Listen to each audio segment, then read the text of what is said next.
यीशु मसीह के नाम से भक्ति वचन के आज के संस्करण में आपका स्वागत है। हम रोमियो का अध्ययन कर रहे हैं, छठा अध्याय का चौथा दिन है और हम बात कर रहे हैं कि हम अपने रोज के जीवन में कैसे एक विजेता की जीवन जी सकते हैं। एक जीवन जो रोज प्रलोभनों से और पाप से लड़ाई करता है और जीत हासिल करता है और धीरे धीरे यीशु के जैसा बनता जाता है। पहले 2 दिन हमने बात की थी एक आत्मिक सच्चाई की कि यीशु जब क्रूस पर मरा तो मैं और आप भी उसके साथ क्रूस पर थे। जब वो कब्र में दफनाया गया उसके साथ हम भी दफनाए गए और जब वह वापस जी उठा हम भी जी उठे और एक नई सृष्टि बन गए। यीशु के साथ हमारा पुराना व्यक्तित्व वो मर चुका है।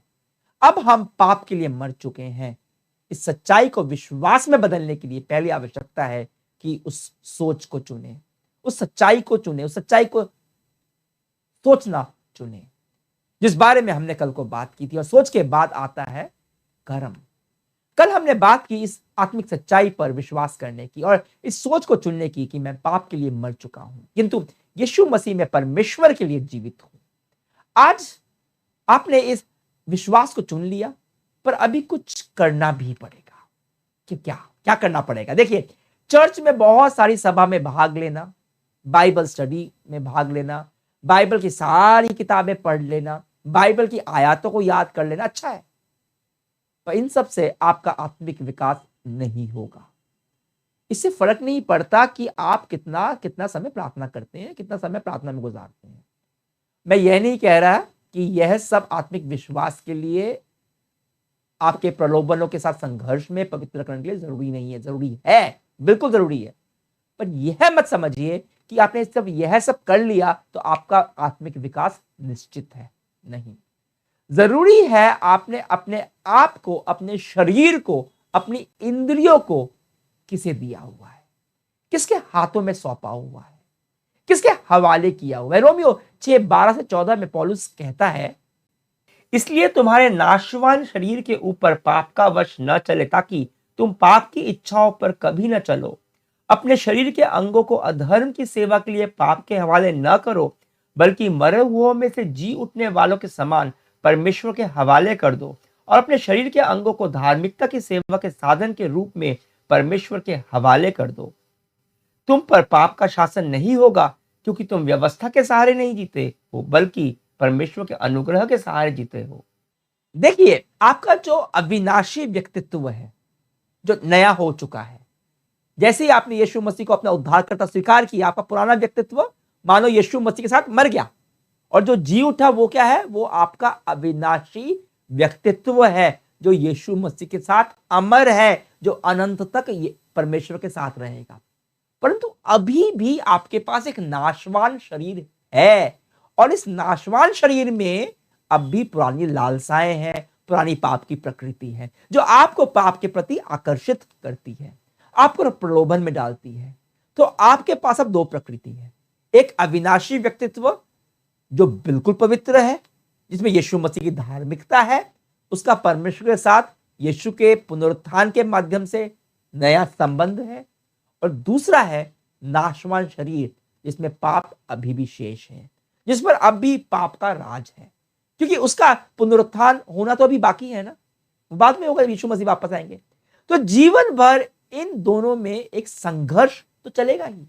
और आपको क्या लगता है कौन जीतेगा, कौन शक्तिशाली होगा?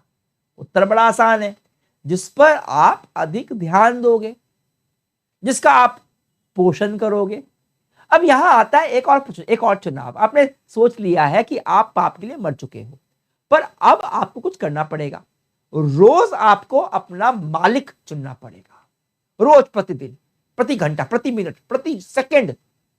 देखिए, हम किसी ना किसी के तो वश में रहेंगे, या तो उस पाप के, अधर्म के जो हमारे नाशवान शरीर में अभी भी है, या फिर उस धार्मिकता के जो हमारे अविनाशी शरीर में है।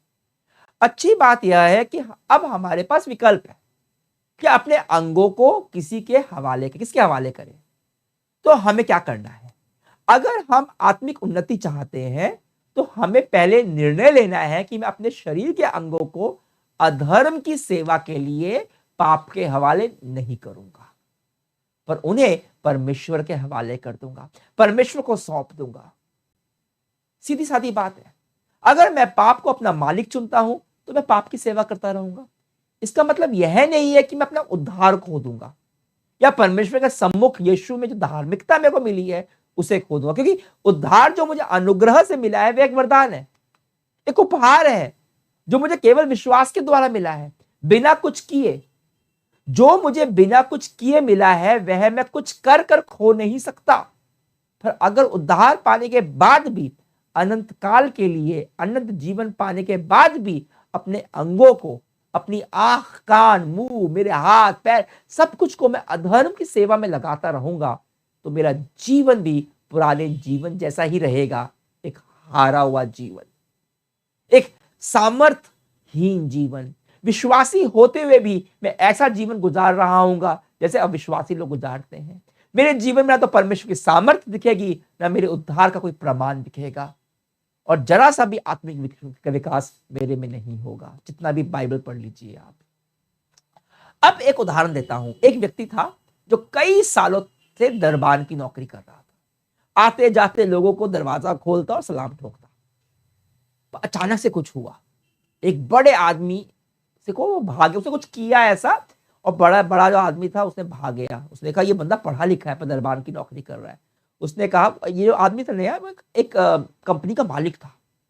वह कहता चलो आओ मुझसे आके मिलना मेरी कंपनी में, और वो अपनी कंपनी में उसे एक अच्छी पोस्ट में रख लेता है, अफसर की पोस्ट पे उसको रख लेता है। पहले दरबान था, अब क्या हो गया, वो अफसर बन गया, ऑफिसर बन गया। पढ़ा लिखा होगा तभी ऑफिसर का पद दिया होगा उसको। रातों रात क्या, वो उसकी पहचान बदल गई,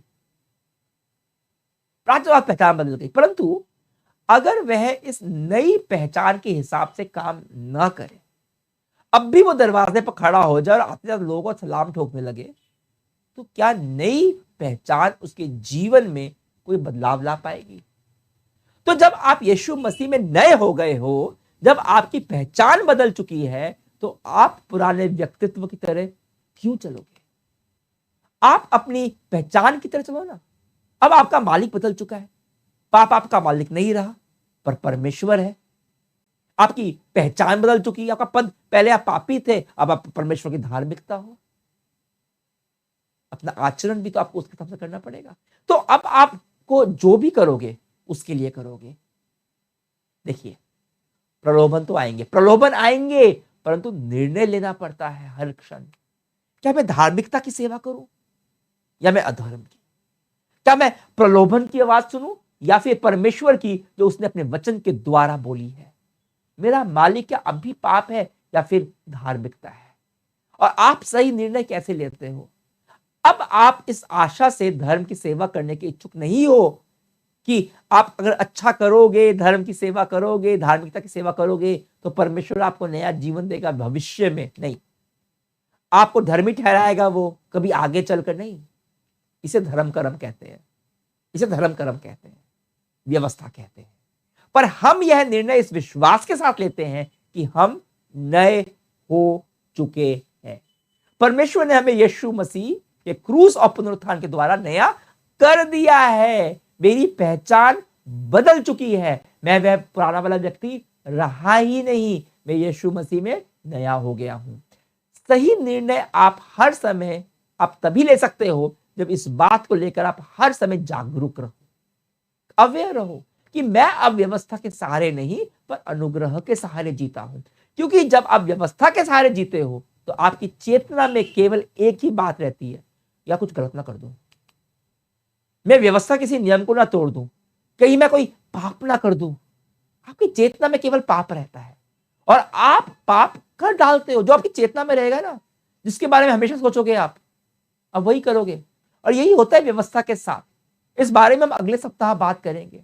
पर जब आप इस बात को लेकर जागरूक रहते हो कि आपके पास परमेश्वर का अनुग्रह है, तो आप इस बात को लेकर भी जागरूक रहते हो कि कैसे प्रेम के कारण आपको यह अनुग्रह प्राप्त हुआ है। ऐसे में आपकी चेतना में परमेश्वर रहता है, उसका प्रेम रहता है, और ऐसे में आप पाप को नहीं, उसकी धार्मिकता को चुनते हो। और जितना आप अपने अंगों को धार्मिकता की सेवा में लगाते हो, आपकी पुरानी आदतें और कमजोर पड़ने लगती हैं। आपका जो पुराना व्यक्तित्व है जो मरा हुआ है और मरता जाता है, और आपके अंदर एक नई ईश्वरीय आदतों का संचार होता है। इस तरह अनुग्रह आपको नया जीवन जीने की सामर्थ्य देता है। तो रोज जब आप सुबह उठते हो तो याद कीजिए कि कैसे आपको अनुग्रह से उद्धार मिला है, कैसे आपको अनुग्रह से क्षमा मिली है, अनुग्रह से नया जीवन मिला है, कैसे अनुग्रह से परमेश्वर ने आपको धर्मी ठहराकर यीशु की धार्मिकता आपके खाते में डाल दी है। याद कीजिए उसके प्रेम को और निर्णय लीजिए कि आज जब प्रलोभन आएगा, जो आएगा पक्के से आएगा, मैं गारंटी के साथ लिख के देता हूं, आएगा, पर तब भी मैं अनुग्रह में रहूंगा, अनुग्रह के सहारे चलूंगा। अपने इस शरीर के अंगों को परमेश्वर के हवाले करता हूं, वह इनका नियंत्रण करेगा। रोज सुबह दोपहर शाम इसे अपनी प्रार्थना बना लीजिए और फिर पता है क्या होगा, शैतान आपकी तरफ प्रलोभन भेजेगा, वह तो उसका काम है, पर क्योंकि आपने निर्णय ले लिया है पाप को न बोलकर परमेश्वर को हाँ बोलने का, क्योंकि आपने अपने शरीर को उसके हवाले कर दिया है, प्रलोभन की वजह से आप नष्ट नहीं होंगे, आप उससे बच जाएंगे, बच ही नहीं जाएंगे, आप अपने जीवन में बुराई को हराएंगे। इस सप्ताह आप किसी भी सुसमाचार में से मती, मरकुस, लूका या यूहन्ना में यीशु के क्रूस पर चढ़ने और पुनरुत्थान के बारे में पढ़िए। और इस बार जब पढ़े, कल्पना कीजिए आप भी उसके साथ क्रूस पर मर रहे हैं और फिर आप नए होकर वापस जी उठ रहे हैं। यह व्यक्तिगत है दोस्तों, व्यक्तिगत है, पर्सनल। यीशु इसलिए मरा था कि आप पाप के लिए मर जाए, वह जी उठा जिससे आप नया जीवन पाए। और जब आज हम प्रार्थना करें, आइए ईमानदारी से परमेश्वर से अपने प्रलोभनों के बारे में बात करते हैं। यीशु, तू जानता है कि हम प्रलोभन का सामना करते हैं, पर तू हमारे प्रलोभनों को समझता है, क्योंकि तूने भी तो प्रलोभन का सामना किया है, हर प्रकार के। कई बार रोज हम अपने प्रलोभन को हाँ बोलते हैं, पर फिर भी तेरे क्रूस के कारण हमें क्षमा मिली है। यीशु, मैं अपने शरीर के आगे अंगों में जो अधर्म की सेवा नहीं करना चाहता, इसलिए मैं खुद को तेरे हवाले करता हूं, तुझे सौंपता हूं। मुझे प्रलोभन को हाँ बोलने की जरूरत नहीं है, मैं तेरे को हाँ बोलता हूं, इसलिए क्योंकि तूने मुझसे प्यार किया है। तेरे प्यार की खातिर, तेरे अनुग्रह की खातिर मैं खुद पर निर्भर न रहकर तेरे अनुग्रह पर निर्भर होता हूं। और जब जीत आएगी, मेरी मदद कर कि मैं तेरे को महिमा दे सकूं। धन्यवाद इस नए जीवन के लिए, यीशु मसीह के नाम से प्रार्थना करता हूं, आमीन। कल हम रोमियो के 6 अध्याय के सबसे महत्वपूर्ण अंतिम आयतों को देखेंगे। परमेश्वर के अनुग्रह में तब तक बने रहिए।